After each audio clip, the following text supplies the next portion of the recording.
Welcome if you're new, welcome back if you're not. If you're a lover of all things beauty, handbags, luxury, and fashion, you've come to the right place. My name is Cece and welcome. In today's video, we're gonna talk about which #1 bag I would buy if I were starting my luxury handbag collection all over again. And you're gonna be shocked to see which bag it is. Depending on where you are, grab a coffee, grab a drink, grab a snack, and let's go ahead and get right into it. I wanted to first introduce myself. My name is Cece and I talk about all things luxury handbags, beauty, fashion, and more for the everyday woman. I'm a 42-year-old mom of two, working career mom, living in the Northeast tri-state area. Truth be told, I did not start my luxury handbag collection until I was well into my 30s. Well, that's not true. I had purchased my first luxury item in my 20s. It wasn't until I was in my 30s that I became a true handbag aficionado and decided to really collect and take a love for them. Hi guys, future me here. Pardon the interruption. I did want to talk to you guys really quick about She Said Yes. If you're thinking about upgrading your ring, or maybe you want something a little different, but don't want to spend a ton of money, but still don't want to sacrifice quality, She Said Yes is where it's at. I actually have a true story to tell you about this ring. I just got this ring last week because I wanted something different than my typical setting. I love the option of the pink stone with the diamonds surrounding it. I love the fact that it is rose gold instead of traditional white gold or yellow gold, so it's a little different. But I accidentally left this ring when washing my hands in one of my sweatshirt pockets. And well, let's just say it ended up not only going in the washing machine, but it ended up going in the dryer at a very high heat setting as well. And it lasted regardless. So this is an up close look at the ring. Absolutely stunning, gorgeous, gorgeous materials, gorgeous quality, gorgeous color stone. Just absolutely love it. I can't say enough good things. And well, here it is. Despite going in the washer and dryer, it has lasted, it has survived. Clearly it's well made. It comes with this beautiful, beautiful gift box. It did come originally inside this little pouch here. You get a 15% off coupon. Best wishes, you can customize a nice little note in case you want to personalize it and address it to someone. I think this makes a really nice gift. If you want to get maybe your mom or your aunt or sister something, or even your wife or girlfriend, I think it's a beautiful, beautiful option. It does come with a care card explaining exactly how to care for your jewelry. And then inside it comes with the beautiful little box for it. So it comes with the full set. It's like going to the store or the boutique, but it comes delivered right to your home. Comes with a nice little bag here so you can put everything inside the bag, and there's your gift bag. You've got this beautiful satin lined gift box, which is absolutely stunning. And then the box, it's an actual real box that you can put the ring in. You can easily store it.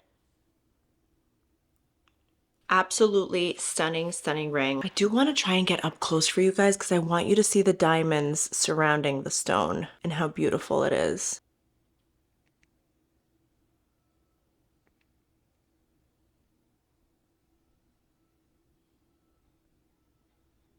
It is an absolute stunning, stunning ring. I'm going to include all the details down below in the description box so you get the exact link to this exact ring as well as a discount code for you. I hope you guys enjoy. Happy holidays and enjoy your shopping.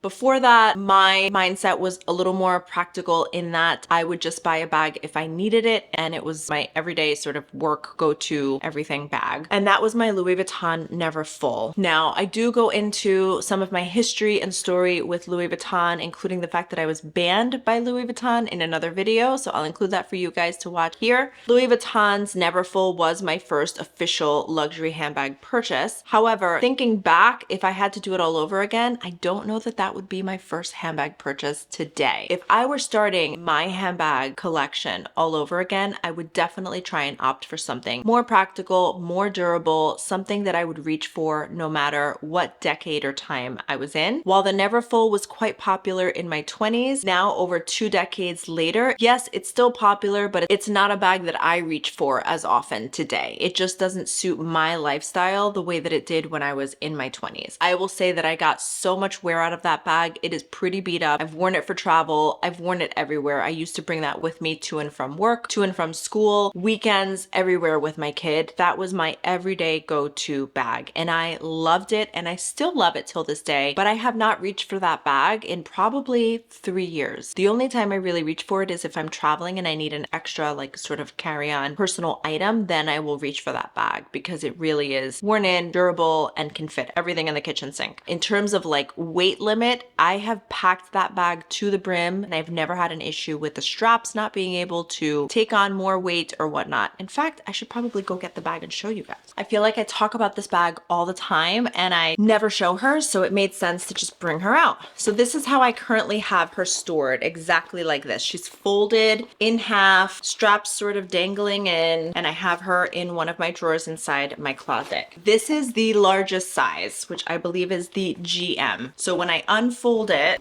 she's ginormous. Yes, look at that. She's a big one. She is a big one. And I do love her. I do have like a sentimental value for this bag because this was the first official bag I bought myself with my own hard-earned money in my 20s as a single mom, working corporate, going to school. And it reminds me of all of that. And this was really my workhorse bag. I wore this bag everywhere. It was such a great bag. I also joke and laugh that when I was in my 20s, the female uniform in New York City was a pair of Tory Burch flats and a Louis Vuitton Neverfull. You'd walk up and down the street, everyone was wearing exactly that. This is it on the inside. There's no color. There is the Louis Vuitton detailed pattern, but she's like a vintage baby, like her mama. She's a vintage girl. Articles de voyage. So it's a voyage or travel article. It says Louis Vuitton there, and then 101 Champs-Élysées, Paris. She does have some stains, a couple bumps and bruises because I've worn this bag to the ground. Maybe I should get her professionally cleaned. She's made in the USA of imported material. This pocket had a plastic lining or plastic coating that came off completely. You can kind of see the remnants there.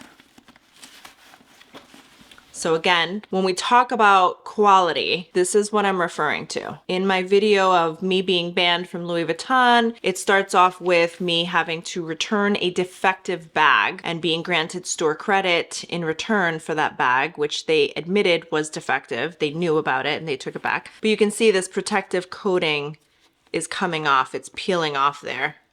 You can actually peel it off. I don't know why they would do that. Otherwise, she is in pretty good condition. She's a great hard-wearing bag. I would recommend her to anyone. It does not have a top zipper closure, so it is just a clip there. You just have that clip, that clasp, right? That will clasp there and close if you want it to.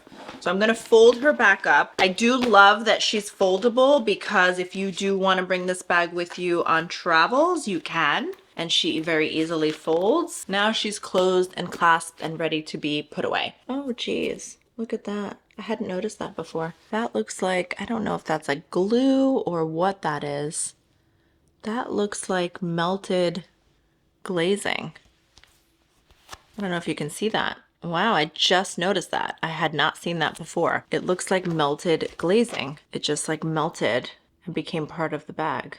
Crazy. Thank you, Louis Vuitton, and all your glazing issues. But anyway, I would not start with this bag if I were starting my collection all over again, unless this is something you really want and it's something that your heart desires. Then I say go for it. I'm talking about me personally if I had to do it all over again. There's another bag I would start with first that is a lower price point. It's more attainable, and I think it's something that you will truly wear forever. This, I think, will phase in and out. There's times where I think you'll reach for it and you'll wear it, and then eventually you will get bored and not wear it. For me, it's sort of phased in and out. I prefer my Goyard St. Louis tote now over this Neverfull, but it is a forever bag. For those that really love it, it is a forever bag. It's just a pricey forever bag. It's not reasonably priced, and I think if you're starting your collection, it might make sense to start off with something that is a little more hard wearing and likely to be something that you're going to reach for many, many years to come. And that's why I actually recommend the Longchamp bag. I think the Longchamp bag over the Louis Vuitton Neverfull is a much, much better choice for anyone starting their luxury or mid-range or lower end range handbag collection. I think this is such a great bag because again, it's so hard wearing. If you're in Paris and you get caught in the rain, you're not going to want the Neverfull because the straps are prone to getting watermarks and stains, and it will potentially damage the vachetta leather. This you can literally wear anywhere, in rain, in snow, in sleet, and I have, and it's perfectly fine. Yes, it's got the leather straps, but there's something about this leather. Again, it's darker, so you don't have to worry about stains or watermarks as much as you do on the vachetta leather. They also have so many different combinations. I believe they have an option with black leather handle straps as well. It's vinyl, it's foldable, it fits everything. In fact, let's see what I have here. I think I brought this with me to a doctor's appointment that I had. Yes, I have a bag insert in here. I've got my headphones in here and a pair of socks, believe it or not. I brought this with me. Truth be told, when I ended up at the emergency room a week ago, this was the bag that came with me. Because again, this bag can go anywhere. It's very easy to clean. You can wipe it. You don't have to worry about, can I wipe it with detergent or how do I clean it? You can clean it with detergent. It's perfectly fine. I wouldn't throw it in the washing machine, but you can definitely spot clean. It's very durable. I've not had any issues with the inner pockets peeling like we saw with the Louis Vuitton. I have no issues with glazing. It does have a pocket that is coated there, but again, no issues with glazing or anything of that nature. You've got another, oh, look at that. I found some earrings in here. We need coins. That'll be good. This is great for when you're with kids. This is great for school. This is great for work. It's understated. You don't have to worry about theft if you're in a big city and walking the streets of New York or Paris or London or otherwise. You can bring this bag very easily with you and no one's really going to bat an eye. You're not going to be the center of attention or the focal point of some sort of heist.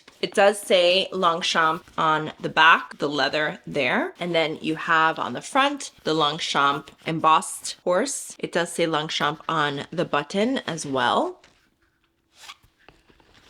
And then on the zipper, you see the beautiful detail of Longchamp. The only bone I have to pick with this is if I have this bag on my shoulder and I want to quickly get in and out of it, it's hard to zip back closed because this flap is in the way. So you have to move the flap out of the way to zip it closed. If you button it, it's very, very secure. So you don't have to worry about pickpocketers or anything of that nature. I did bring this bag with me to Paris and it was the bag I reached for the most. It's just easy if you're walking to museums, you're doing all the touristy things, you're going out to eat for lunch or breakfast. This is just great. Again, you don't have to worry if you get caught in the rain. It's an excellent bag and it's very, very safe. I can't recommend this bag enough. If I were traveling and I need a city bag that I can take with me everywhere that's no fuss and don't have to worry about anything, it's the Longchamp every day. That's just my recommendation. It does have a button here on the bottom as well so that you can fold it up. It folds very, very nicely. In fact, when you go to say Nordstrom or Neiman Marcus shopping and you go to the Longchamp section, they have these bags hung up but folded, so you see them in like a small square. So it's basically folding down to this size here. Let me know if you guys want more details on this bag. Are you surprised by my choice? What was your first piece ever? And if you were to start your collection all over again, which one would you be starting with? I'm so curious to know. Let me know in the comment section down below, and don't forget to hit that like and subscribe button so you never miss a new video. Hope you guys enjoyed, and until next time,